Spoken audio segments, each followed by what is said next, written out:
అంత దూరం బండి వేసుకొని పోవాల్సిన అవసరం ఏమొచ్చింది? డౌట్లు నేను చెప్పేది. అంత దూరం బండి వేసుకొని అది రాయల్ ఎన్ఫీల్డ్ మీద దగ్గర కాదు. హైదరాబాద్ నుంచి రాజమండ్రి అంటే చాలా ఇది. నాకు వచ్చే డౌట్ చెప్తుండా. అక్కడ టోల్ గేట్ కాడ మాత్రం ఆయన నడపటం ఎలా అనిపించిందంటే తాగి నడిపినట్టుగా అనిపిస్తుంది. కొట్టి చంపేసినారని అనిపిస్తుంది. మరి కొట్టి చంపే అంత ఇదిగా ఎవరు ఏమి చెప్పరు. కొట్టి చంపేసింది తెలుసుద్ది అని నా ఉద్దేశం. అదేవిధంగా జగన్మోహన్ రెడ్డి గారు కూడా అనుమానం వ్యక్తం చేస్తున్నారు. కూటమి ప్రభుత్వం కూడా దీన్ని పక్షపాతం లేకుండా చర్యలు తీసుకుంటారు. అలాగే క్రైస్తవ సంఘ నేతలు కూడా అనుమానాలు డిమాండ్ చేస్తున్నారు. ప్రభుత్వం దృష్టికి తీసుకెళ్ళాలి, ప్రభుత్వం వెంటనే స్పందించాలని చెప్పారు. ప్రభుత్వం చూడాల్సింది మాత్రం కరెక్టేను.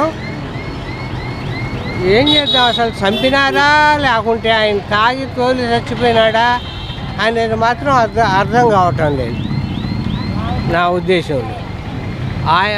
మరి మీరేమో కానీ మీరు క్రిస్టియన్సో హిందూసో నాకు తెలీదు, మీరు మాట్లాడుతున్నారు.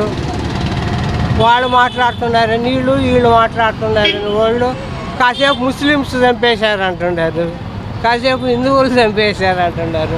అది ఎవరు చంపలేదు, అతను మాత్రం చంపి ఉండరు నాకు తెలిసి. నాకు మెంటాలిటీగా ఆయన సాక్ష్యాలు వింటుంటా అప్పుడప్పుడు, అందరూ వింటాను. కానీ అతను నాకు తెలిసి మంచివాడు అని అనిపించింది. కానీ ఇప్పుడు చూస్తుంటే ఆయన ఎలాంటి వాడు ఎలాంటి వ్యక్తో ఇప్పుడు అర్థం అవుతుంది, నాకు అర్థం అయింది కూడా. సర్వోన్నతిని నామం ఆయన స్తుతిస్తున్నాడు. న్యాయ విధానాలు ఆయనకు గ్రహింపు ఉంది. నేనే చెప్తాను, రాజకీయంగా ఎన్నో చెప్తాను. నేను ఇది చదివేశాను, చెప్పడానికి చేయడానికి చాలా ఇబ్బంది ఉంది. ఆయన దేవుని బిడ్డ, దేవుని విధానాన్ని నడిపించే విధానంగా బట్టి ఒక యేసుక్రీస్తు కూడా ఏ విధంగా ఆయన క్షుణంలో ఏ విధంగా ఉన్నారంటే ఆ రోజుల్లో ఎవరు గుర్తించలేదు. ఆ విధంగా ఆయన ప్రభుత్వం అన్ని విధాలుగా చెయ్యాలి, శ్రేయస్గా ప్రతి ఒక్క మానవుడు కూడా శ్రేయస్ కావాలని ఆయన ఉద్దేశం కలిగి ఉన్నాడు. ఈ రోజు ప్రపంచ దేశాలు చూసినట్లయితే, కౌంటింగ్ చేసినట్లయితే యేసుక్రీస్తు ప్రతి ఒక్క హిందువులు కూడా చూసినట్లయితే, నేనే కూడా హిందువుని దేవుని ఆరాధించాను. కాబట్టి ఆ విధంగా ఆ శ్రేయస్సు ఎవరైతే నీతిగా అనుసరించి ఉంటారో ఆ భగవంతుడు ఆయన ఆశీస్సులు మెండుగా ఉంటాయని నేను సెలవిస్తాను. ఈ లోకం చూసినట్లయితే, లోక విధానాలు చూసినట్లయితే సాతానికి సమూహమైంది ఈ లోకం.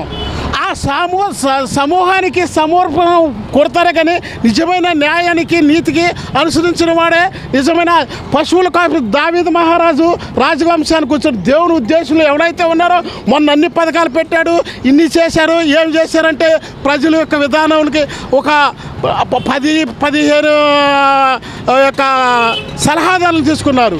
ఆ సలహాలు కొన్ని విధాల తప్పిదం జరిగింది. బట్టి ఈ ప్రభుత్వం ఇంకా మేలుకు చేస్తుందని ఉద్దేశంతో వచ్చారు. ఏ ప్రజల యొక్క మానవుడు కూడా చూసినట్లయితే కష్టం యొక్క విధానానికి మంచి న్యాయం ఉన్న చూస్తుందో ఆ విధంగా ప్రజలు గ్రహిస్తారు. దాన్ని బట్టి ఆ యొక్క దేవుడి యొక్క ఆశీస్సులు ఉంటాయని నేను సెలవిస్తున్నాను.